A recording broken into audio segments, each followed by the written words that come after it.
Okay, so for the prone roadkill or army crawl position, it is typically one that you're trying to work at coming up onto your elbows.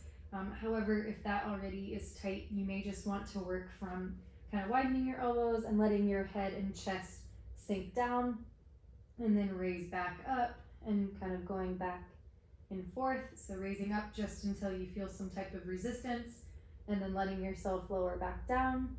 Once that is easy, maybe 5 to 10 reps like that, and you can bring your elbows directly more underneath you so that you're fully propped.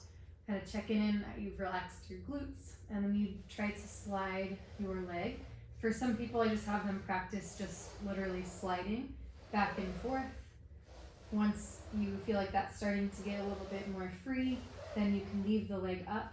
You could option here to kind of shimmy the pelvis. So I'm thinking about this bone on both sides, but on my left here, I would lift it up to the sky and then really try to bring that bone back down to the floor, up to the sky, down to the floor, up to the sky. So you can see how I'm rotating my pelvis kind of this way.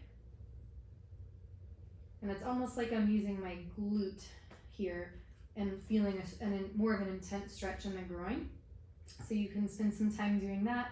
You can play with the angle of how far up you bring that knee.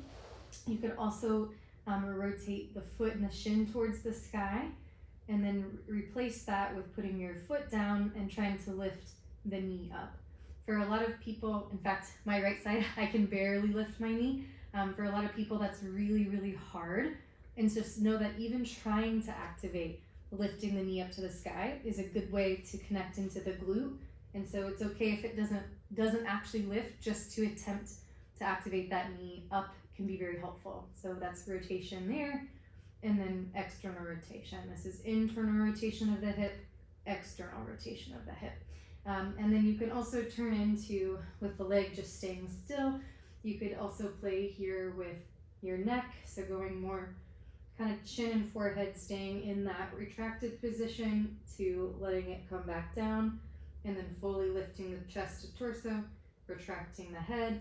You could keep torso here and just move the head. You could add retraction and then start to look up to the sky and lower your head back down, retraction plus extension of the neck. You could also retract and rotate side to side if there's a side of your neck that's tighter. So there's lots of pieces here. I'll show you just a couple others.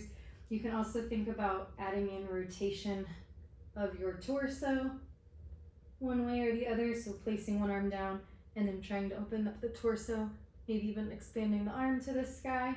This side is going to be tighter.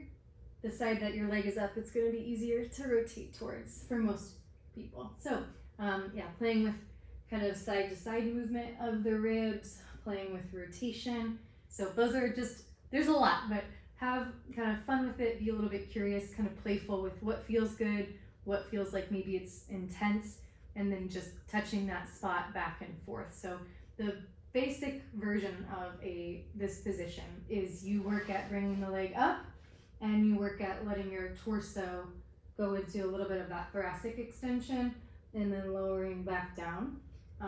The most aggressive version would be to do a full press up here, and then letting yourself lower back down. Okay.